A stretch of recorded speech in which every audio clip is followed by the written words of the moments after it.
To get rid of those pesky ads, request stories, listen to unlisted and bonus episodes, and to chat with the gang, support us by clicking the description link. Anyway, my name is John. Welcome to Talk Mermaid Podcast. We put out episodes every week. Last week I only put out one because of the week we had, but usually 2 or 3 during the week. And you can subscribe to that on any podcasting app. Also, if you like true crime but told in a story format, go to any podcasting app and look up Among the Dirt and Trees. That's our sister podcast. Brienne's doing a fantastic job with that. I think she's like 150 episodes maybe already. Crazy. So check that out. Also, there's a bunch of links in the description below, including the trivia links. We got some cool new stuff in for trivia. And also, if anyone joins as a Talkos Primo, you automatically get those old-timey crime photos. And Supremo only tier. Let me just be clear if you're wondering, hey, where's my picture, right? Where's my picture? Supremo Where is only. it? Also, we are doing some Halloween stuff this year. I do have a live stream idea, but I need Jen to actually agree to it before I say what it is. So that's like something that I've learned from knowing you over the past 5 years that I don't know that I can comfortably do. Well, I just need you to do it. You got to trust me. It's nothing like with penises. Does Naquiz know what it is? No. It's going to be a live stream, Halloween themed, nothing scandalous or whatever. I don't believe that. But I need you to say, yes, I'm in. I need you to say, yeah, I roll with you guys. What day? I don't want one day in October. All right. I'll roll with you guys. Sweet. All right. So here's my plan. For a live stream for this October, whatever day, I am going to do Ed Gein podcast or Ed Gein episode research. And I was thinking maybe if you guys would be cool with it and, we can light some candles and turn the lights out. Oh, no. I'm opting out. No. We can possibly contact Ed Gein. I will say, Shrim called dibs. She's at 9 points and she wants that board. I can't. No, I'm no. No. You already said yes. But that's not fair. Like, you know how I feel about those. No. This is one of the original published Ouija boards from 1970. It's in the 70s, 72. Yeah. Ages 8 to adult, Jen. 8 years old. I know there's somebody you want to contact. I want nothing to do with that. Who we contact? I don't want anything to do with that. Who we contact? I'm not doing it. No. It is not even real. I'm not doing it. No. Jen, just hold this planchette. No. Just hold it. No, I'm not touching it. I don't want anything near me. No, get that shit away from me. Jen, what the fuck? I don't fuck with that. You know I don't fuck with that. I'm serious. Do you know what the thing that John asked me to just say, like, just say yes to the movie that I really want us to watch this year in for Halloween? I was like, what? Is that what you want to watch this year?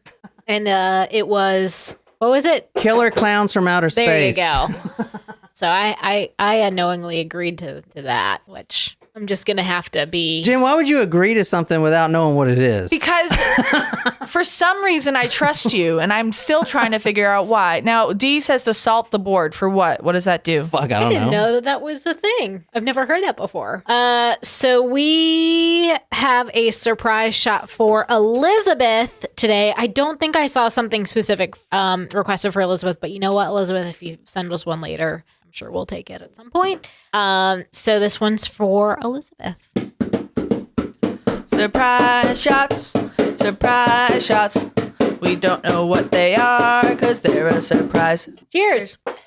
Tastes like fall. It is fall. Fake fall. It's fake fall here. Ugh, that was a fireball. All right, guys, let's get started on this one, man. We're actually going to New York today.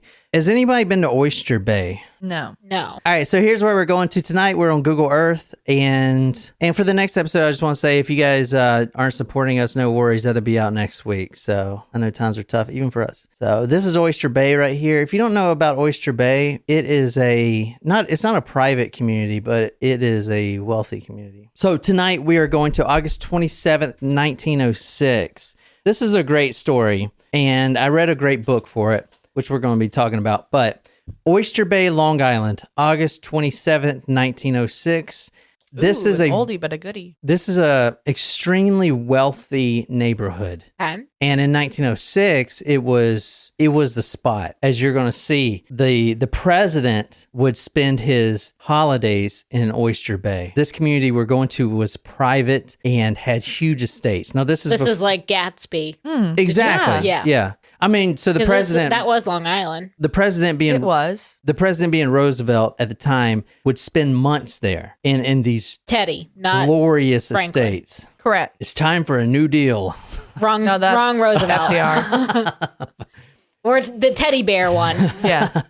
August 27, 1906, there was a family, a Charles Henry Warren and his entire family. Charles Henry Warren is an extremely wealthy and popular man. He's extremely successful as well. He's the president of the Lincoln Bank, and he's the private banker to the Vanderbilt family. Okay. So very influential and very successful. Have you guys been to the Vanderbilt estate in Nashville? I'm not. I haven't either. I heard it's really pretty at I really Christmas wanted time. to do the Biltmore too, but we've never maybe that's gone. what I was thinking. No, that's what of. you're thinking of. The Biltmore's Biltmore. in Nashville. Sorry. Nashville. Yeah. Similar. Tomato. One Vanderbilt, is Tennessee. Biltmore. Yeah. I They're don't know both geography. Super wealthy people. August 27, 1906, a rented summer home. And this is the first time I have ever heard this. Of a rented summer home? No, all right, when we get rich, we'll rent a summer home. Why can't we own it? All right. Yeah. But here's the thing. This family, the Warren family, not only rents the summer home, but also brings their gardener with them and all their... Because the all their gardener does extracurricular activities, or is he just a gardener? No, just to garden a summer rented home. Well, I mean, like To trim bushes in a home that they're renting. I mean, how rich do you got to be? You got to be pretty wealthy to have help travel with you. To be fair, that's like like, my favorite murder money right there. if you want to enjoy your summer, you don't want to be cutting the grass. Right? No. Yeah, but what the fuck? We don't even cut our own grass now when You we're just not let wealthy. it grow out. I cut my grass, but I need to get someone soon because my grass is going to get overgrown, especially in the back, and I can't go out there and cut the grass right now. It is the best $150 a month. Well, I was doing. If there's no grass on the field, turn around and play in the mud. All right, so the owner of this estate. I don't like that reference, but I know what you're. I know what you're talking and about. I've not heard that before. But like nasty. But some people don't like grass. Some people like a. Well, I like landing strip grass. so I can. No, let's just stop. So I can land my very No. small airplane inside. I'm sure. Whoa, there's so much room in this hangar. Holy shit! I'm sure that there's. How have this is all out of one shot? I'm just saying, guys. I know. Grab that bottle, yo. Nope. What the fuck? I'm trying to heal. Jesus. My hand swelling's gone down. Was it swollen a lot? Yeah, I thought he broke it at first, but maybe we might have gotten away with a bad sprain. Do you want me to check it out? Yeah, that's a good idea. Jen went to school for athletic. What was it? What's Athletic training. Thank you, athletic training. Yeah. So Jen, it's like right here, and when I do this, Jen, it hurts the most. But you Yeah, maybe shouldn't don't do do that. I'm just trying to help. You know, I am far too nice to you for some of the ways that you treat me. Sometimes What I are you lash talking out. about? You are not nice to me sometimes. He treats you like a sister. Yeah, that's true. So Instead of a daughter, which you are, because you came out of Nicole's vagina. That is not God. true. That is we not are true. the same age. So anyway, Oyster Bay, August 27, 1906. Charles Henry Warren and his family. He's the president of the Lincoln Bank. He works for the Vanderbilts. He brings his family to this summer home. Let me tell you how wealthy this neighborhood is, because this is going to be a big part. Not only does the president spend his summers here, the actual homeowner, a Mr. George Thompson, has 4 other houses and says that he wants to stay in Oyster Bay but he can't because it's too expensive. live. He can't even stay in his own house that he owns because it's too expensive for him to stay there. That's how So, like, why rich does it he is. have it? I don't know. He said he couldn't afford to live there. So he rents it out? Keeping up with the Joneses. Where is he living? Shit, I don't know. He's probably dead now. Shit. Now, Charles Warren is there with his family, and all of a sudden, his youngest daughter, becomes violently ill. And does anyone want to take a guess of what her illness is? Food poisoning? No, it starts with a C and ends with a 19. 06. 1906. COVID 1906. Okay, influenza. No, that was 1918, right? Spanish flu? I don't know. I wasn't alive. Okay, I'm going to go with influenza. No. Is this Spanish flu. Darren, is this your story or not? God dang it. You don't even answer me. He's yet. like, this. He said this sounds vaguely familiar. Oh my God. Then why'd you request it? So, typhoid is the correct answer. His youngest daughter becomes ill with typhoid fever. And in the same week, 5 more people showed symptoms. The mother, second daughter, 2 maids, and the gardener. Oh, no. Now, How would the gardener catch it? I don't know. How was it passed? Laying in the mud. Oh my God. How is typhoid transferred? From the mud. No. Oh my God. Answer the question for realsies. Typhoid is transferred by unwashed hands is the Ew. most common. So a lot of cooks, right? A lot of food. Oh, Now, yes. Typhoid is treatable nowadays, but and I'm not going to get into the disease itself, but 10% of people that contract it die. And it is a pretty miserable illness. So you get like fever, abdominal cramps. You go into this typhoid state where you're just like hallucinating. Can you pause this for a second so I can ask a question? Can I pause What? live? I thought you had the ability to. I don't want to ruin it for everyone else. Yes. Hold on. All right, it's paused. Is it Typhoid Mary? I don't know the whole story, but is this about Typhoid Mary? Okay, so I didn't pause it. And you need to stop watching true crime. I don't watch true crime. All right. You didn't pause it? No, I didn't. I can't you can't pause You've it. done The it fuck? before. No, I just tell you I pause it and then let you say whatever the fuck you want to say so we can laugh at it. Shit.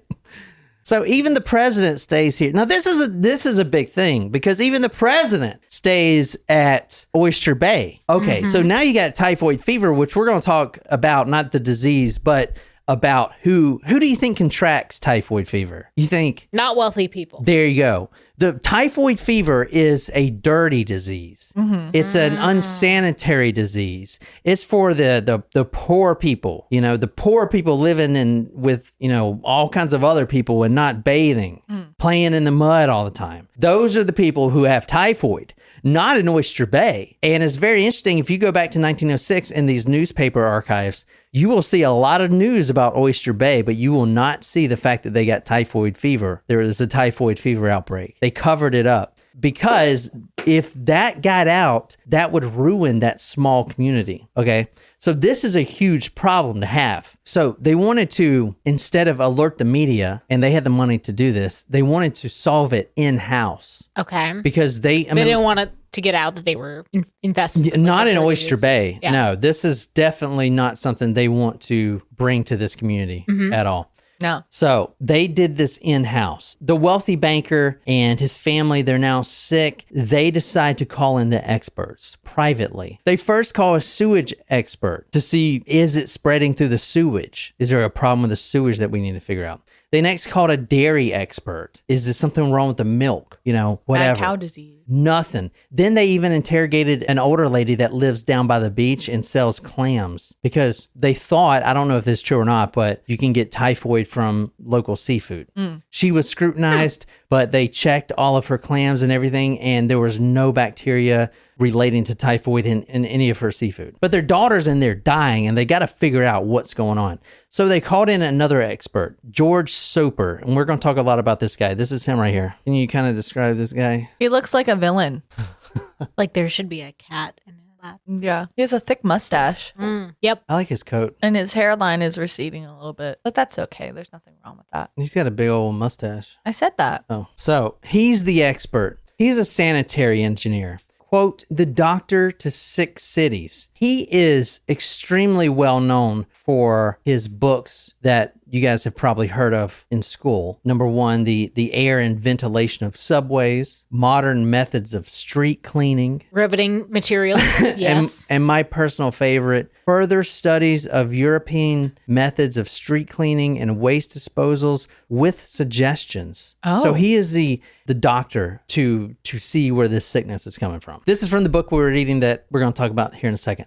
George Soper looks from his photographs not to be a nice guy. He looks like someone who was bullied in high school, a nerd, a geek, an apple polishing dirt wonk with an unseemly interest in filth and how to make it go away. A dirt gonk? Dirt wonk. Dirt wonk. That's a very interesting insult. Try to guess what author that is that said that. Very famous guy. It's an amazing book. The incubation period lasts about 10 to 14 days. All right. Okay. This is how George Soper figures out that it was the cook, Mary Mallon, who transmitted this disease. Because she wasn't there at the time. She was only working at a specific interval. But since he knew the incubation period lasted between 10 and 14 days long, he went back and noticed that on the 4th, the Warrens had just hired a new cook, a Mary Mallon, who, as soon as the family gets sick, she bolts. Not even getting her paycheck. She just leaves. Okay. So she knew she was curing. So now they had to find her and question her. But that's going to be really difficult because she didn't leave any address or anything. Right. You know what I'm saying? So the police were dispatched to find this Mary, 40-something, tall, buxom, blonde hair, blue eyes, firm mouth and jaw. She was a, quote, pretty good cook. Although many past employees said that she had an anger problem and she was not the cleanest at all. She would never wash her hands. What do you guys think so far? Sounds like she might have a motive to... All right. Like maybe she just has something against the wealthy. Maybe someone did her dirty or something. This is the book we're reading tonight. Definitely recommend it. It's not really true crime. This was a request, and I wouldn't have done the story if I didn't find this book. There's a lot of books on it, but there's only one that I wanted to read for the story, and it's this one right here. Anthony Bourdain. Anthony Bourdain. He killed himself not too long ago. Typhoid Mary. He wrote an entire book. Now, Anthony Bourdain is a chef. Was a chef. And what are you going to say? Wait, but this looks older than his time. Did he do that on purpose? No, New York Times Review. No, this is him. This I'm was just actually saying, it just doesn't look like a modern book cover. I think he wrote this in 2010. But so this is by Anthony Bourdain of Kitchen Confidential. This is the only book you should read because I had no idea he wrote a book about that. It's really fucking well done. And let me just say right quick, every other story, every other podcast or whatever who talks about Typhoid Mary, when you hear the name, it's got that evil kind of, she's going around spreading this disease and killing people. No one knows how many she's killed. Some say 50, some people say hundreds, maybe even more. Wow. She is known for causing these typhoid outbreaks. Now, 10% of the population who gets typhoid ends up dying, so no one actually knows how many she's killed. Okay. Wow. But every paper you read, every video you watch, every book you read, and every podcaster that tells a story, I can promise you they have a negative connotation on Typhoid Mary. However, Anthony Bourdain tells it differently. In this book, instead of blaming her, he's actually telling her story. Like, who is she? She's a cook. I'm a cook. Or not me, Anthony Bourdain. He's a chef. Mary Mallon's a chef, and a damn good one from what people say. What's her life about? Mary Mallon, Typhoid Mary, was a cook, a chef, which now, thanks to pop culture, we think about a chef, they're celebrities. But in that time, in 1906, a chef was the bottom rung of society. Yeah. Poor people wouldn't even want to be chefs. The chef was just completely the lowest point you could be as a cook. Because you're the help. You are helping. Because there's not really that many restaurants and stuff like that, like there are today, Yeah, exactly. So Anthony Bourdain tells the story of Mary and tells what it's like being her and gives her a voice. I think this is a really well done book. Everything you're going to be reading tonight is from him, Anthony Bourdain's book, unless there is some newspaper articles I pulled from George Soper. He's the other character in the story. It's his words. Okay. But most of it's Anthony Bourdain's writing. Anthony Bourdain went to the same culinary school around the same time as my parents. No way. Nice. The CIA. She was a woman. She was Irish. She was poor. None of these listed on a resume in 1906 was going to put you on the fast track to the White House or a corporate boardroom or even a box seat at the opera. Because first and foremost, Mary Mallon was a cook. And her story, first and foremost, is the story of a cook. So let's move on. Questions to keep in mind in this episode when you're listening to this. Mary, as you'll see, she was poor, she's Irish, she's trash, she's looked down on, but she was always working, taking jobs that even the American poor wouldn't take. She was also completely uneducated. She grew up in a poor family, never had any education, could barely even speak correctly, and she was just the bottom of the ladder. But she was also asymptomatic. You know what that means? Yeah, she didn't have any symptoms. Sort of. So she like didn't know that she even had it, maybe? All right, so the fact that you guys can't really, and I couldn't either, really define what that means, asymptomatic, which means you're a carrier of a disease, but you don't actually get the disease yourself. You carry it, you transfer it, you give it to everyone else, but you don't actually ever get sick. The reason that you guys didn't know the correct definition, and I didn't either, you think about that and then ask yourself, how the fuck would Mary, an uneducated immigrant, know what that means? Also, yeah, in 1906. Yeah. Like Mary, I've worked for private clients, briefly. Had I stay on, had my boss asked me one more time for an egg white omelet and no butter or oil in the pan, I surely would have grabbed hold of his skull, squeezed until his eyeballs popped out of his head like pachinko balls. Had I worked in homes of rich and silly circa 1906, I would have murdered them in their beds with the nearest available blunt object. Wow. So that's his own words. Yep. About typhoid in 1906, this is a filth disease. These are the people that you don't hang around with. Sure as hell, you'll never find this disease in a rich family, especially in Oyster Bay. The speculation at the time was typhoid arose from what's called miasma theory. Do you guys know what that is? The only reason I know what that is because Will the Pill talks about it on Quackery all the time. The miasma theory is basically you inhale it, you smell it. It's the smell of it. So if it smells unclean, it may be infected type of thing. That's what so back in the olden days, before we had masks, I'm talking about like in the Black Death days, they would put flowers in front of their nose because they would think if it smells good and healthy, then it'll block out all the diseases type of thing because it smells, you know what I'm saying? Interesting. Yeah. So that's the miasma theory, but they thought that typhoid arose from sewer gases. So poor people were the ones to get it. This dates back to 1607 and it killed 6,000 settlers. Like I said, only 10% of people usually die when they get it.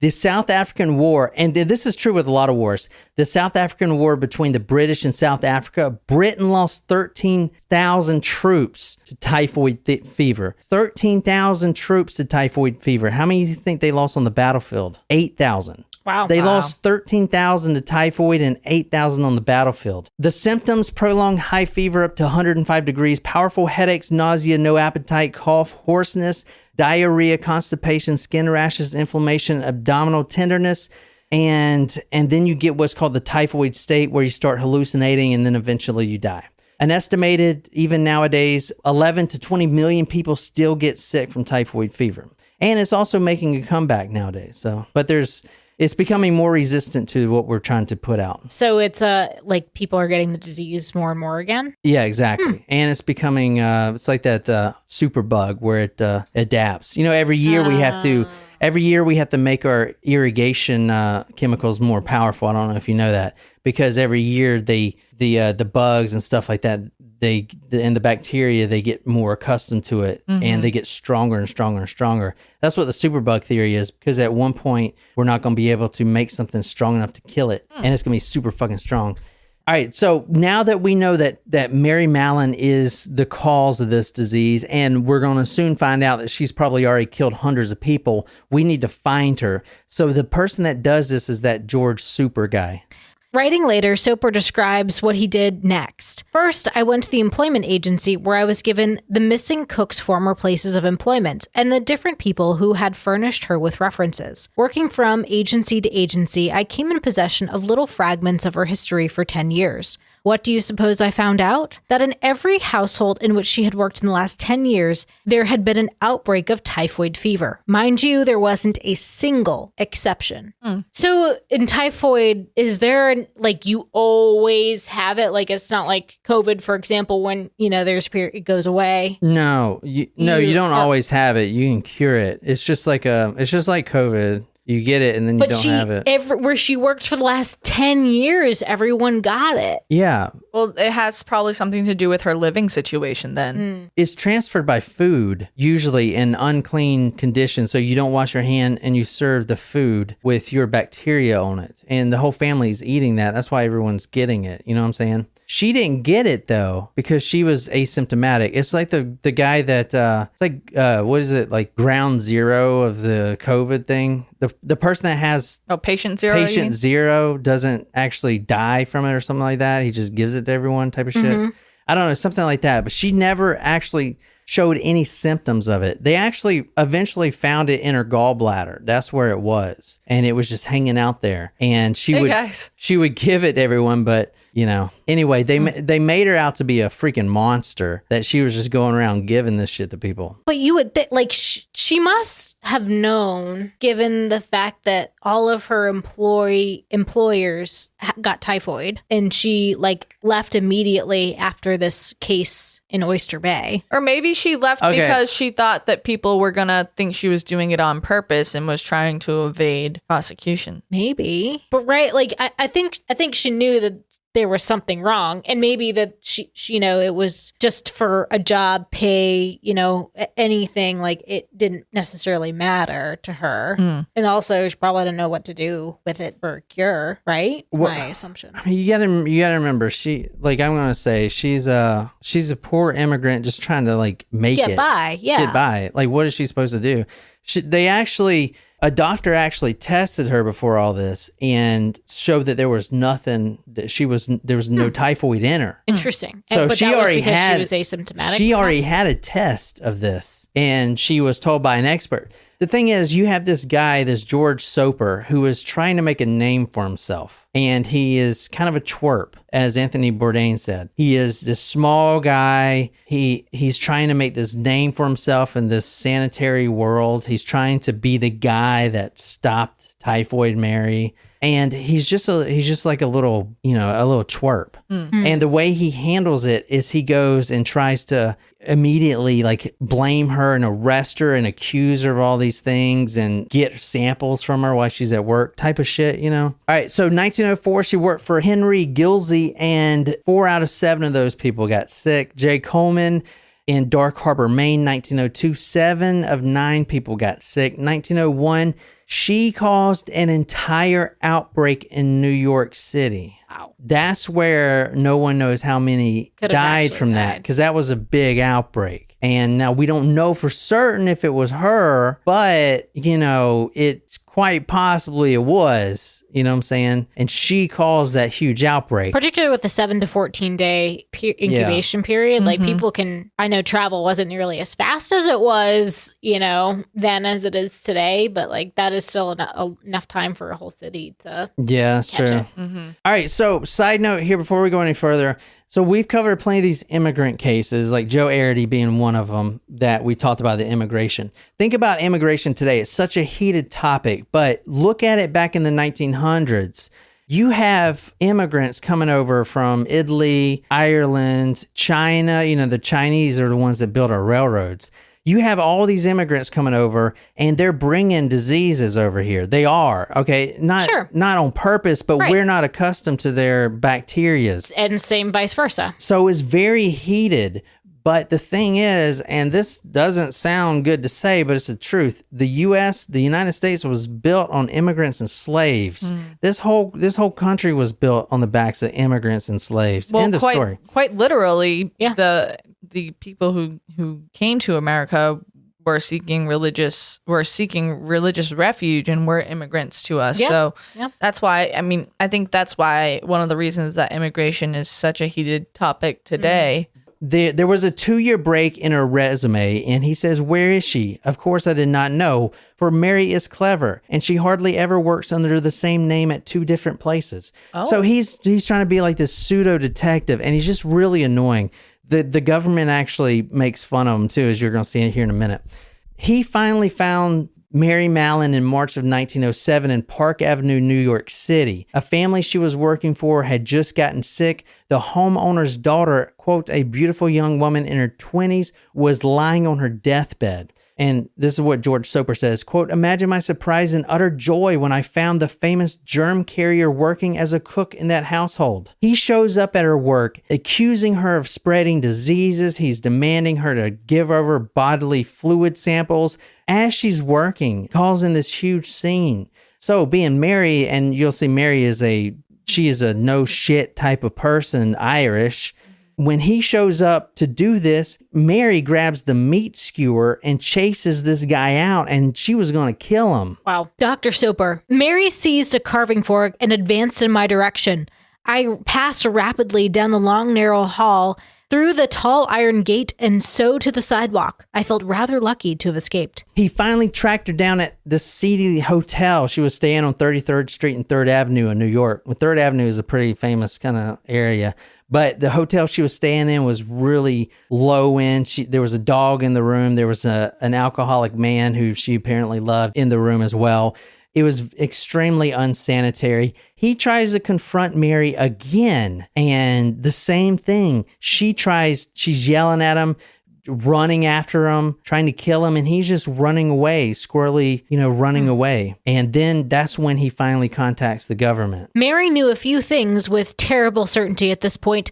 She knew how serious Soper was, the degree of trouble she was in, and the apparent inescapability of it. He'd identified her secret companion, been inside her squalid little love nest or refuge, unmasked her, surely to his satisfaction, as a common slut. So a little bit about her real name, Mary Mallon. Typhoid Mary is now what everyone knows about her, which that kind of implies like an evil intent, like she's actually going to do this thing. Mm-hmm. She was a large woman, Irish, and she was poor. She was a carrier of this, but she didn't know it. And she got tested, and the doctors found nothing before this guy even, was chasing her down. So, is it really her fault that people were getting sick? Can you really blame her as this? She fled to the U.S. when she was 15. She was penniless. When she lived in Ireland, she lived in the Cookstown County, Tyrone, Ireland in 1869. That's when she was born. The poorest county to have been in is where she was born. So she comes over, and she is working her ass off trying to move up on the American ladder, and you have this guy trying to ruin everything and just trying to make a name for himself. I don't know. Anthony Bourdain says this about her duty as a chef. The chef is the absolute leader. Food is always served on time. Cold food is served cold. Hot food is served hot. No one is late. No one calls in sick. Let me repeat that. No one calls in sick. All right. So we know for a fact that she's killed at least 3 people. Some people say it's 50. Some people say it's hundreds. It depends on if she caused that outbreak in New York City or not. You know what I'm saying? But you can't really tell. But that's like blaming that dude eating a bat in China. You know what I'm saying? You're not going to put him, you're not going to hang the guy because he ate a bat. People kind of have socially hanged him. Yeah, it's like you eat a bat and then we put RFID chips in everybody. Like, come on, man. All right. Mary, she wanted to come to America like everyone else to live this American dream, which is basically here, be our slaves, which is basically what we did. That's like what North Korea did. I don't know if you know so a lot of South Koreans moved willingly to North Korea to this new push forward, and they had the propaganda like everyone is rich. Everyone's well-fed and happy. And then you move over there and you're stuck. It's the same kind of shit. But Mary didn't want to raise a family. She didn't want to be like her grandmothers. She would rather be independent. She was a cigarette-smoking, self-indulgent Irish woman with a horrible attitude and just the foulest mouth you can get, but she worked her ass off. Dr. Soper, he goes and he gets the government's help trying to catch Mary, and they were completely unimpressed with his background and what he's done so far. New York City says, listen, man, all you've done is make matters much worse. You can't go in there and start accusing someone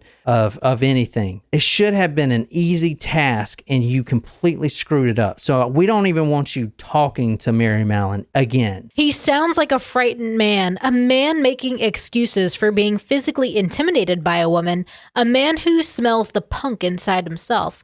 Soper confronted himself with later imitations that Mary wasn't really a woman anyway, certainly not a proper one. So George Soper, he kind of disregards the city and he shows up with an assistant. This assistant is one of his interns. It's a male, taller, basically a de facto bodyguard because he was so scared of Mary Mallon skinning him alive, right? The city found out about it and they were really pissed. And this time, They demanded him not to go alone, and they actually assigned him someone, a doctor, to go with him to keep him in line. And it was a woman they assigned it to. They said, you obviously can't do this job. We're going to put this woman, and she's going to do this job. Her name was Dr. Josephine Baker. She calmly went. Josephine Baker is the name of a famous dancer, right? I don't know. Hey, listen, the name rings a bell, but I don't know what for. She goes calmly and talks to Mary, but at this point, Mary was already so teeming mad with this guy, with this Soper guy, that she refused any voluntary samples or whatever. Mm-hmm. So the next day, the Department of Health in their horse-drawn carriages with 5 police officers, they show up at the estate that Mary is currently working at.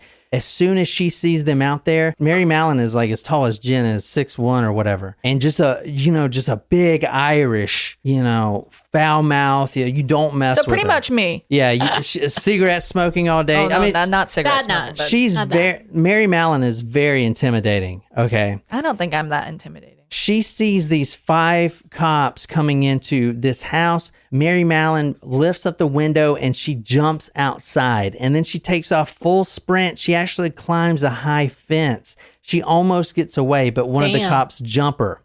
If she was so sick, how come it had taken 5 policemen to subdue her? Could a sick person do that? Could a sick person jump out the window, climb a high fence, then wrestle 5 policemen to the ground and curse the lot of them?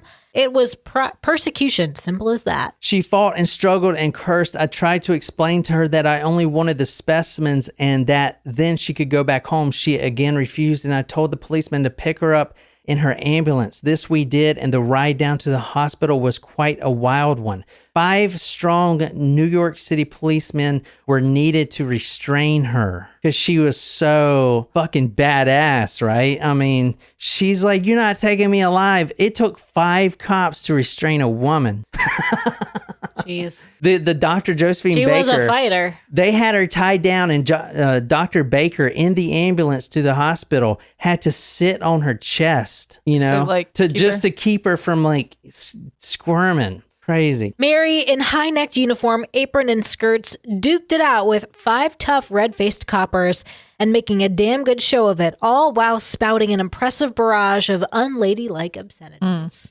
You know what's interesting, though, is that they put in emphasis on her being, well, maybe it's just John putting emphasis on her being Irish, but the Irish people were often known to be police officers as well. It was a common profession. Basically, what happened to Mary Mallon at the end? They villainized her. They locked her up in quarantine, and she basically died in quarantine. An island. They have islands for quarantining people in New York, and that's where she spent her life. She died there. That's kind of sad. It is very sad. Anthony Bourdain says it was persecution, simple as that. It was their rotten lot that was sick. They were the ones obsessed by shit and piss and indecent things. The ones who wanted to put the knife on her, cut out her gallbladder. They wanted to know about her family, her friends, what She got up to with gentlemen so they could spread their lies, nosy Parkers. More than likely they'd like to track them down as well, maybe lock them up. So that's what they did. That's what the city did. They just basically put her in quarantine until she died. Wow. And it's really sad. Yeah. Because, she you would think that she could have been like treated and released. They villainized her. This dude, George Soper, he's a fucking twerp. He made her look like a villain. The thing is, she's not. She didn't choose to be asymptomatic, Yeah. And plus, she didn't know. Oh, yeah, people are getting sick. Maybe, what the fuck? You think, she's not sick. The asymptomatic was not a thing. Right. Like, all right, if everyone else in the family is getting sick, how would you think that? Immune, probably. How would you think that you're giving it to them? That doesn't make any fucking sense. That means that you don't get the disease. Like, that didn't make any sense. Or at least back in 1906. Yeah, and to a poor Irish woman who's just trying to get by, you know what I'm saying? No trial, no judge. One day safe in her kitchen, the next locked up in solitary confinement. White room, white bed, white sheets, white robe. Questions every day. Strangers coming to gape. And more questions. She wasn't going to tell them anything. Not a fucking word. She didn't say anything the whole time. Wow. She was there for like 30 years until she died. Wow. I didn't even know that Typhoid Mary was actually like. You thought it was like an urban legend or something? Yeah, or like how I guess I kind of just assumed it was more like how like storms have names. Oh yeah. I just kind of didn't realize there was a real person behind it. Right. Yeah. Yeah. It's sad, man, because they made her out to be shit. It's crazy. Anyway. Also on the Discord, guys, we're putting on, so I write all the blog posts, which are really well written. The one we wrote yesterday was great, the end of that story. Anyway, those are all free for supporters, so get on the Discord. I'm posting them all there. If you're not a supporter, it's that medium.com, and I think they give you like one free article or some shit like that, and then you have to pay. I think it's like $5 a month. $5 a month, but So if you're a supporter, If you're a supporter, I put the free links in there, which are called friend links. So you don't have to pay anything. Oh, perfect. I didn't know they could do that. So I just started adding I added all of them in there. And nice. we're writing blogs as much as we can, for all these episodes, because I've been so bad at posting pictures and shit. Yeah, I hope you guys enjoy that. Until next time, good night, you lovely, lovely people.